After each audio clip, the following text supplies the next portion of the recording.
kepada charity box yang terdapat di depan pintu masuk.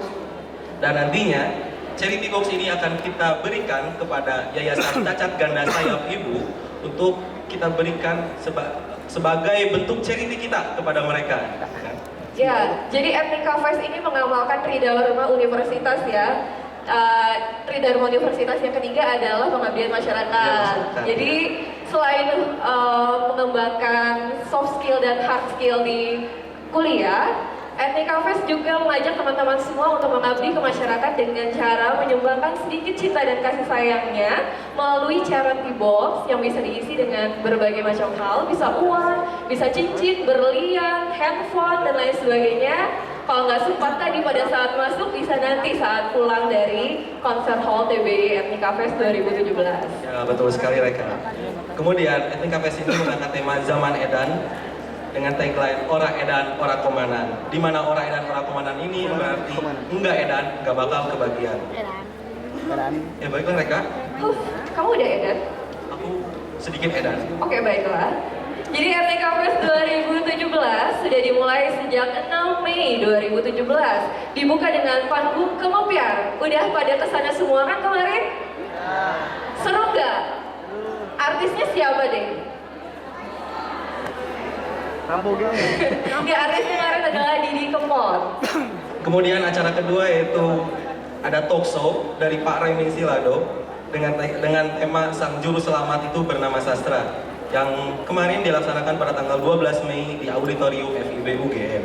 Selain itu, Ethnica Fest 2017 juga mengadakan berbagai macam lomba untuk mahasiswa dan umum ya.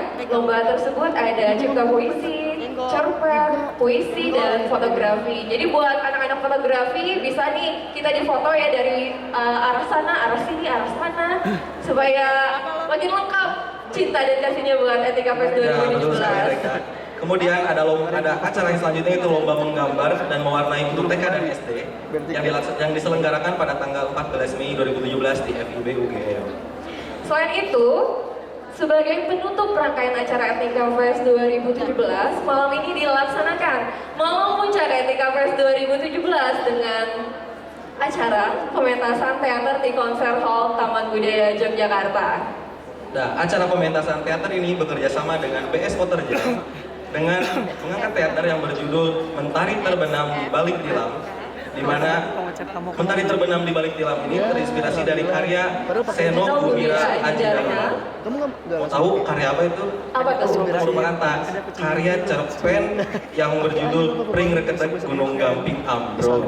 Kamu penasaran nggak? Itu maksudnya gimana sih mengangkat beradaptasi dari cerita itu? Ya, saya sangat penasaran.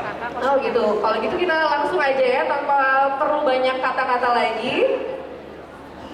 Hadirin dan para penonton Ethnica Fest 2017.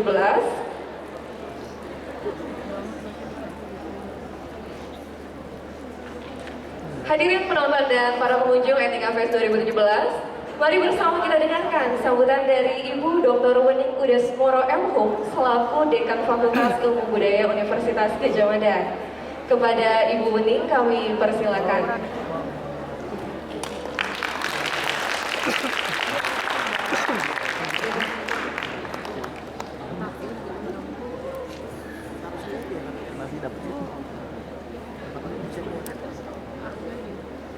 Selamat malam, Assalamualaikum warahmatullahi wabarakatuh. Salam sejahtera untuk kita semua ya. Pada malam hari ini kita berada di ruangan yang banyak sekali kursinya. Saya tanya tadi ada 1.000 dan berapa tiket yang sudah terjual semua gitu ya. Udah balik modal ini ya, kira-kira seperti itu mudah-mudahan.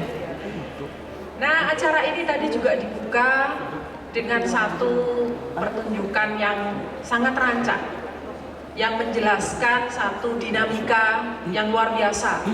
Kalau kita lihat tariannya tadi itu capek, saya pikir ya, mesti itu seperti olahraga gitu. Jadi ini menunjukkan bagaimana semangat dari teman-teman yang menyelenggarakan acara ini. Dapat kita lihat mulai dari gegap gempitanya sejak awal acara ini. Selamat datang Prof. Farouk kelihatannya ya, yang hadir ya. Kemudian yang kedua, kalau kita melihat apa yang sudah dilakukan oleh teman-teman LEM dan juga BSO, HMJ yang mendukung acara ini adalah bahwa acara ini sifatnya sangat otonom. Teman-teman mencoba sekuat tenaga untuk mencari uang sendiri, mendapatkan sponsor-sponsor sendiri.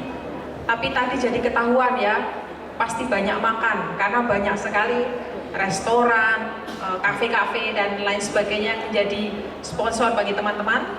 Jadi saya sebagai pengurus fakultas merasa sangat bangga bahwa akhirnya mahasiswa dapat menyelenggarakan semua rangkaian acara dengan sangat sukses ya. Mudah-mudahan acara malam ini juga sukses. Kemudian yang ketiga, ada sebuah survei yang mengatakan bahwa mahasiswa pinter memang dibutuhkan. Teman-teman ber-IP 4 itu bagus. Tapi mahasiswa yang berhasil adalah mereka yang melakukan kegiatan di luar yang akademik.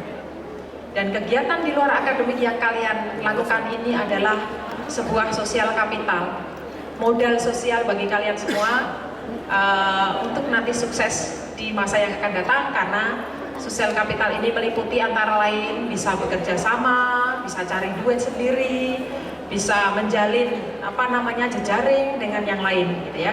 Jadi sekali lagi selamat atas penyelenggaraan acara Ethnica Fest. Kita tunggu Ethnica Fest yang lain, dan mudah-mudahan semua yang kalian perjuangkan, yang kalian lakukan mendapatkan kelancaran.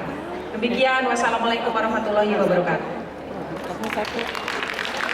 Yoma. Ada satu. Terima kasih kami ucapkan kepada Ibu Wening Udasboro atas sambutan yang telah diberikan. Dikasih apa gitu? Kami mengucapkan selamat datang kepada Profesor Dr. Faruk SU yang baru saja tiba di konser Hall TBI. Selamat datang Bapak. Selamat malam, selamat datang di malam puncak Ethnica Fest 2017.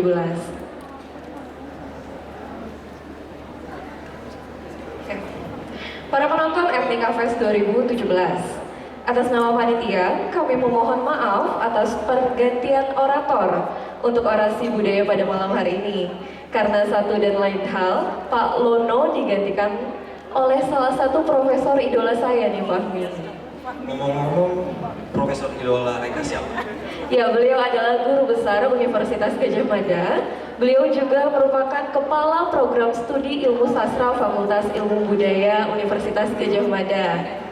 Beliau adalah Profesor Dr. Faruk SU. Ya, perlu diketahui juga, orasi budaya ini merupakan penjelasan dari rangkaian acara Ethnica Fest 2017, di mana di awal kita mengetahui ada panggung kemampian, kemudian ada talk show, kemudian ada lomba, kemudian ada pementasan teater di malam puncak Ethnica Fest 2017 ini. Dan kenapa kita mengambil tema zaman edan, ora kemana? Dari itu, setelah ini kita akan saksikan mengetahui secara bersama ya, Fahmi? Ya, orasi budaya. Alasan kenapa? Sekali Reka. Ya, tanpa perlu berlama-lama lagi, mari kita dengarkan orasi budaya yang akan disampaikan oleh Profesor Dr. Faruk SU. Kepada Bapak, kami silakan.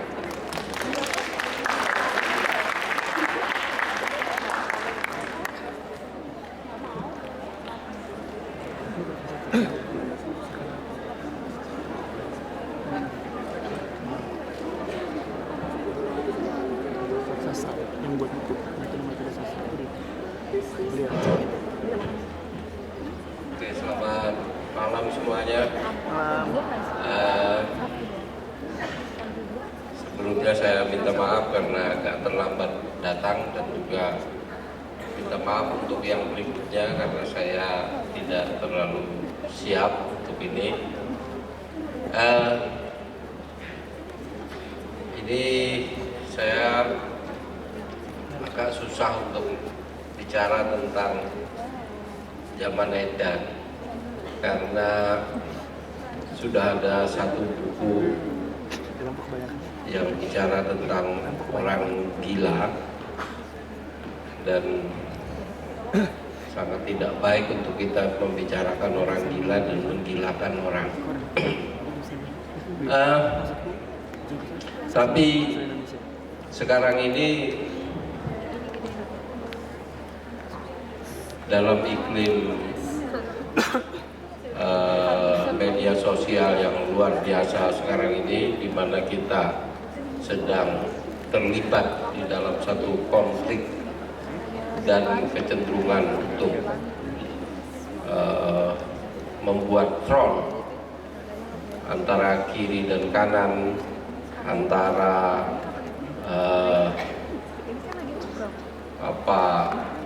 Islam radikal dan nasionalis dan sebagainya, yang membuat kita benar-benar hampir dipaksa untuk membuat front dan mengambil pihak atau mengambil keberpihakan pada salah satu kelompok. Kita hampir tidak, susah sekali, apalagi kalau kalian terlibat dalam media sosial, untuk mengambil sikap yang netral atau sikap antara, yaitu misalnya yang agak abu-abu, yang ngono yang ngono ning ojo ngono, itu agak susah. Kalau kalian menulis status yang agak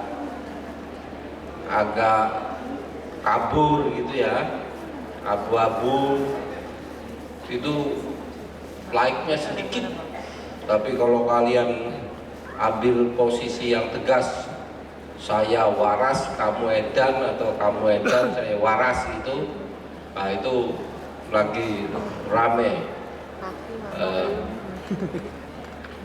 Nah, ini yang saya kira yang agak saya khawatirkan. Kita juga sekarang di sini dengan acara ini bisa terjebak ke dalam penegasan posisi yang seperti itu, yang membuat kita dengan mudah akan mengatakan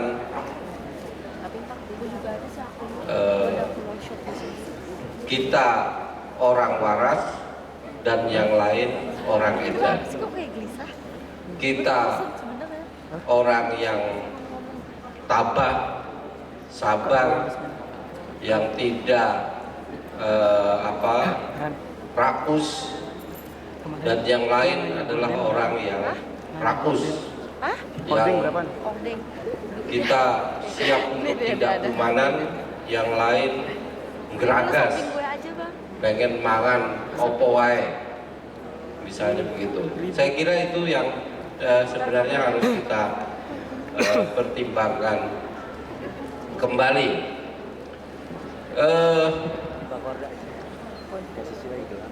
Ketika kita berpikir bahwa zaman ini zaman edan, kita terperangkap kepada satu wacana yang sudah membentuk pikiran kita mengenai keedanan itu, yaitu bahwa yang edan itu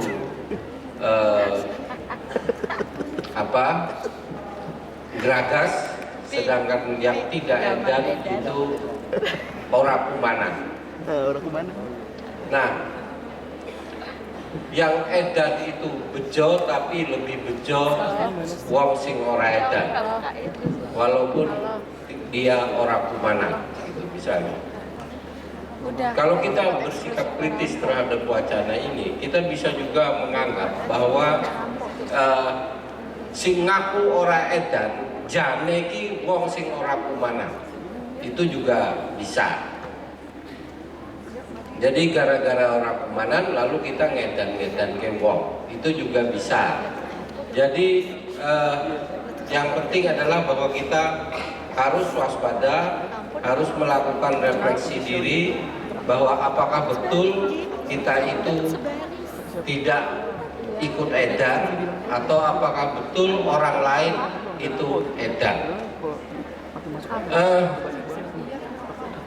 Beberapa waktu yang lalu saya membaca status dari seorang tokoh terkenal mengedarkan suatu tulisan mengenai zaman yang dia sebut sebagai zaman post-truth, zaman pasca kebenaran atau apa begitu, yang hampir sama dengan yang sekarang ini. Zaman post-truth itu dikuasai oleh orang-orang yang pembohong. Jadi ini bukan edan, tapi wong sing tukang bohong, pembohong. Nek ora bohong, kuwi ora kumana. Misalnya begitu. Nah, ini mereproduksi hal yang sama, yang menganggap orang lain pembohong dan dirinya sendiri bukan pembohong. Ini suatu sikap yang saya kira juga harus kita waspadai. Kalau kita berpikir tentang toleransi, sebenarnya tuntutan dari budaya kita sekarang ini adalah kesediaan untuk bersikap toleran. Tapi apa artinya toleran?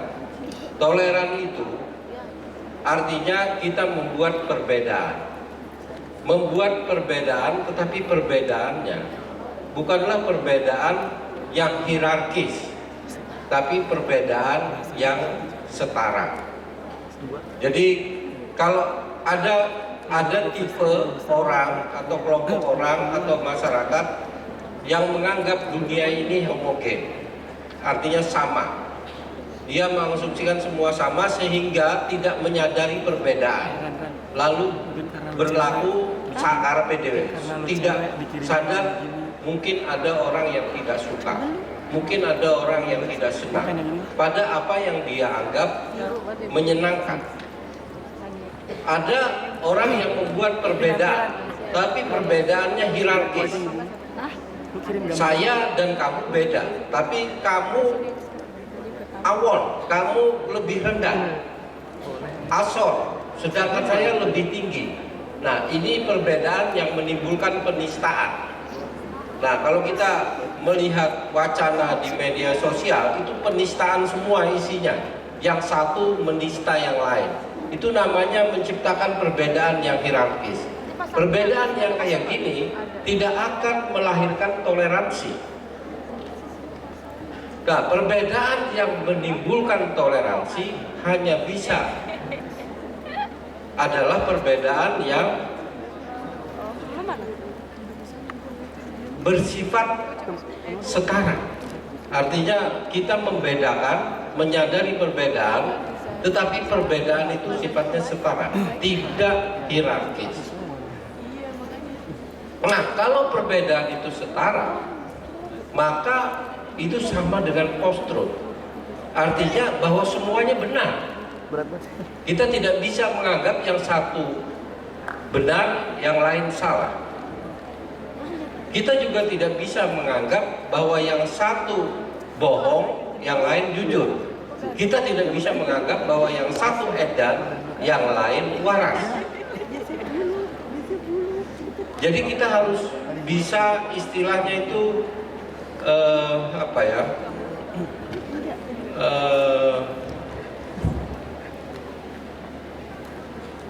mencoba melihat dari sudut pandang orang lain.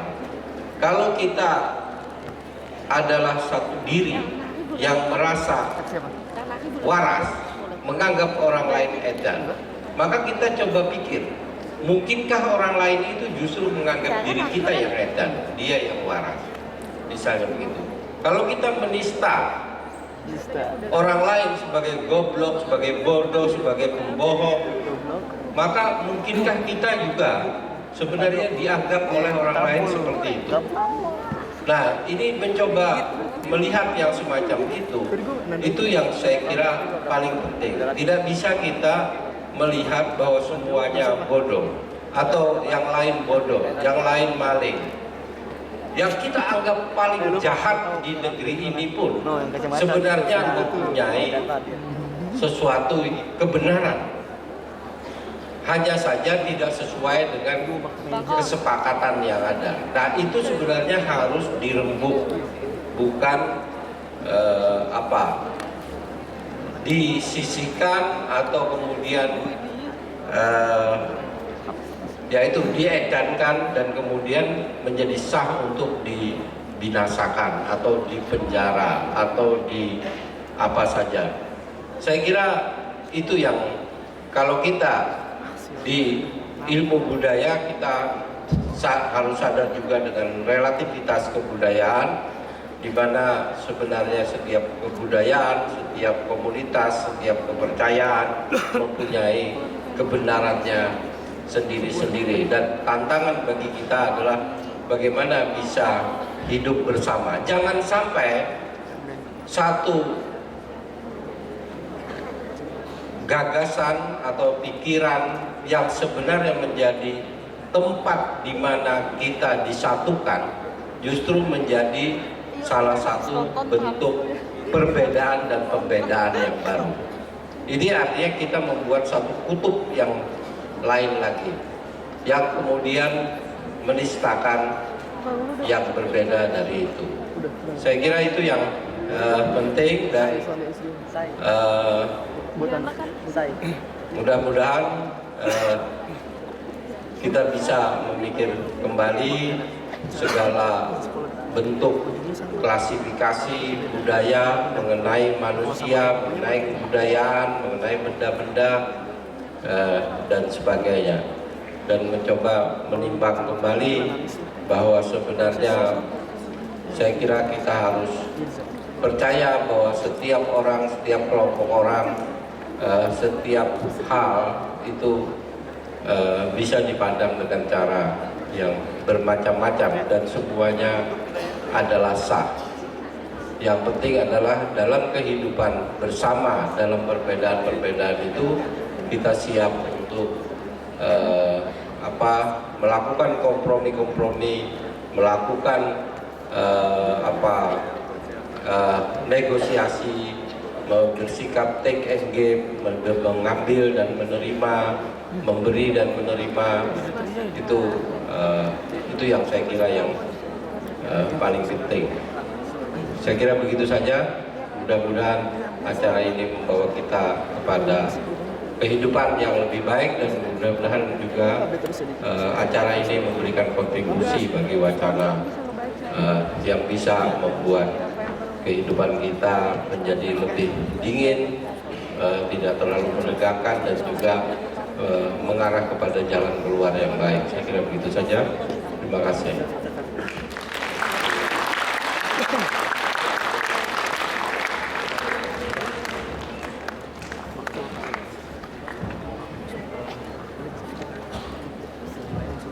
Bang Fet, ada kembalian apa Pak Fet? Terima kasih kami ucapkan kepada Profesor Dr. Farouk atas orasi budaya yang telah disampaikan. 30.000.